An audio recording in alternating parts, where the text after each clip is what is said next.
পঞ্চায়েত সদস্যর স্বামীকে বেধড়ক মারধরের অভিযোগ তৃণমূল প্রধানের বিরুদ্ধে প্রাণনাশের হুমকি দেওয়া হয়েছে বলেও অভিযোগ। পঞ্চায়েত সদস্যর স্বামীকে বেধড়ক মারধর করার অভিযোগ উঠেছে, আর এই ঘটনায় প্রাণনাশের হুমকি পর্যন্ত দেওয়া হয়েছে এমনটাই অভিযোগ তৃণমূল প্রধানের বিরুদ্ধে।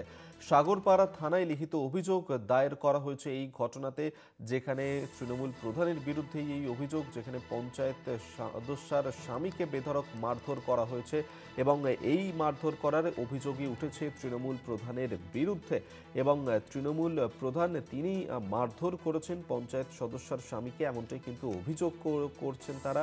এবং এই ঘটনাটি ইতিমধ্যেই সাগরপাড়া থানাতে সেখানে লিখিত অভিযোগ দায়ের করেছেন তৃণমূল প্রধানের বিরুদ্ধে।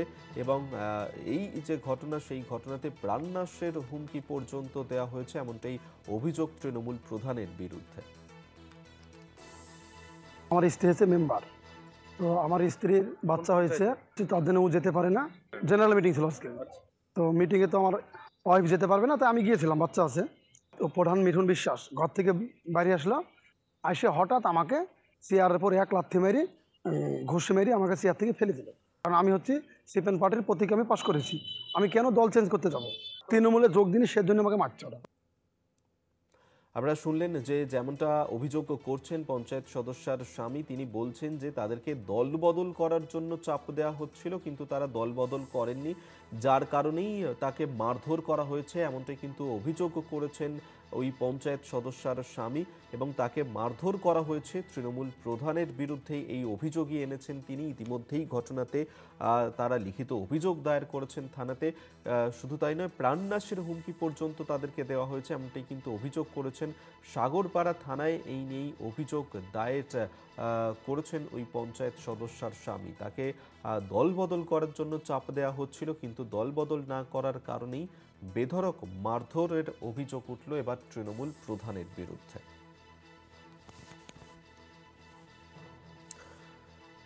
পঞ্চায়েত সদস্যর স্বামীকে বেধড়ক মারধর করার অভিযোগ, প্রাণনাশের হুমকি পর্যন্ত দেওয়া হয়েছে।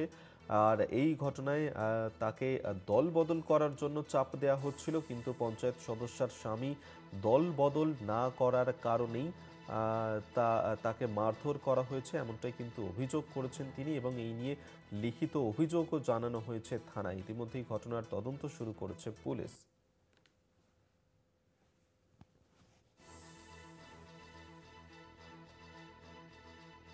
পঞ্চায়েত সদস্যর স্বামীকে বেধড়ক মারধর করার অভিযোগ, সাগরপাড়া থানায় লিখিত অভিযোগ দায়ের, তৃণমূল প্রধানের বিরুদ্ধে এই অভিযোগ।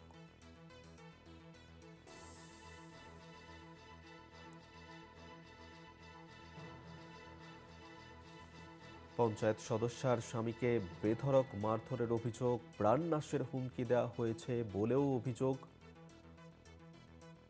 সাগরপাড়া থানায় লিখিত অভিযোগ দায়ের।